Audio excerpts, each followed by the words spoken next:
श्लोक 20. कार्य कारण कर्तृत्वे हेतुः प्रकृतिरुच्यते पुरुषः सुखदुःखानां भोक्तृत्वे हेतुरुच्यते. अर्थ, प्रकृती हीच कार्यकारणाचे कारण आणि पुरुष हा सुखदुःख भोगाचा हेतू समजला जातो. कार्य म्हणजे शरीर व करण म्हणजे सर्व इंद्रिये आणि त्यांचे कर्तृत्व. यांची निर्मिती प्रकृतीपासून होते.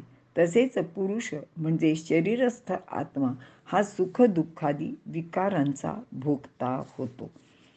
विवरण: कोणतेही कार्य घडण्यासाठी काहीतरी क्रिया घडावी लागते. क्रिया म्हणजे करणे, करणे म्हणजेच करण. कार्य याचा अर्थ परिणाम आणि क्रिया करण्यामागे कोणाचे तरी कर्तृत्व सुद्धा असते.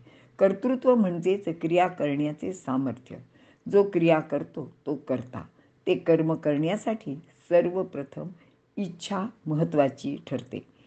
वरील श्लोकात प्रकृती म्हणजे शक्ती असून ती पुरुषाचे अथवा शिवाचे सान्निध्यात कार्यरत असते असे सांगितले आहे. ती सर्व कर्माचे उत्पत्तीला कारणीभूत सुद्धा आहे. तिच्यापासूनच इच्छा, बुद्धी, अहंकार इत्यादी उत्पन्न झाली, जे सर्व इंद्रियांना आपापल्या कार्याचे ठिकाणी प्रवृत्त करत असतात. इच्छा प्रबळ होऊन मनाला चेतना देते व ते मन इंद्रियांकडून विविध प्रकारची कार्ये करविते. त्यालाच कर्तृत्व असे म्हटले जाते. प्रकृती ही त्रिगुणात्मक आहे. ज्या ठिकाणी एखाद्या विशिष्ट गुणाचा प्रभाव अधिक असेल त्याप्रमाणे तेथे कार्य घडत राहते. तमोगुण हा जड सृष्टीचा दर्शक आहे. पृथ्वी, धुळीकण, लाकूड, धातू इत्यादी जे सारे जड पदार्थ आहेत ते म्हणजे तमोगुण. या तमोगुणाची थोडी वरची अवस्था म्हणजे वनस्पती, त्यानंतर पशुपक्षी यांची सृष्टी आहे. तमोगुणातून रजोगुणाकडे जाणारी ही वाट असते. ज्याप्रमाणे रात्रीचा अंधार हळूहळू कमी होत जातो त्याप्रमाणे सृष्टीतील ही स्थित्यंतरे होतच असतात. त्यालाच आपण उत्क्रांतीचा नियम असेही म्हणतो. मात्र या सर्व प्रक्रियेत प्रकृतीच नवी नवी रूपे घेत असते. कारण इच्छा, ज्ञान, क्रिया, काम हे सर्व काही तीच आहे. अनेक विद्या, कला, नाद, वाङ्मय हे सारे तिचेच तर रूप आहे. प्रकृतीची उत्पत्ती होते, प्रलय होतो.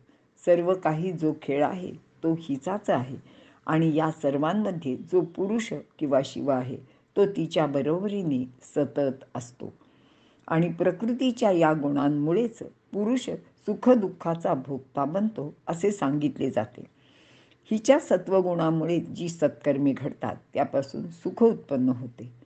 तर रजोगुणामुळे काही चांगले काही वाईट कर्म घडते. तर तमोगुणांमुळे निषिद्ध कर्म घडतात आणि जी दुःखाला कारणीभूत होतात. हा सर्व प्रकृतीच्या गुणांचा विस्तार आहे आणि या प्रत्येक ठिकाणी आत्मा किंवा हा पुरुष असतोच. या प्रकृतीच्या सुख दुःख निर्माण करण्याच्या गुणामुळेच म्हणजेच त्रिगुणांमुळेच हिचा सोबत असलेला हा पुरुष या सर्व सुखदुःखांचा भोगता बनतो.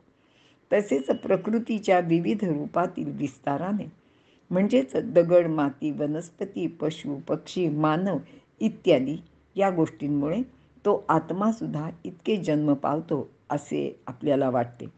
त्यामध्ये कोणतेच विकार नसतो. केवळ प्रकृतीच्या संगामुळे तो विविध योनीतील सुख दुःखे भोगतो. येथे एक लक्षात घ्यावे की या सर्व गोष्टी प्रकृती करत असते आणि त्याचा भोग मात्र स्वस्थ बसून तो पुरुष घेत असतो. माऊली असं वर्णन करतात: सुख दुःखे जववरी निफजती साचोकारी तव प्रकृती उद्यमू करी आणि पुरुष भोगी. इथे आपण थांबूया.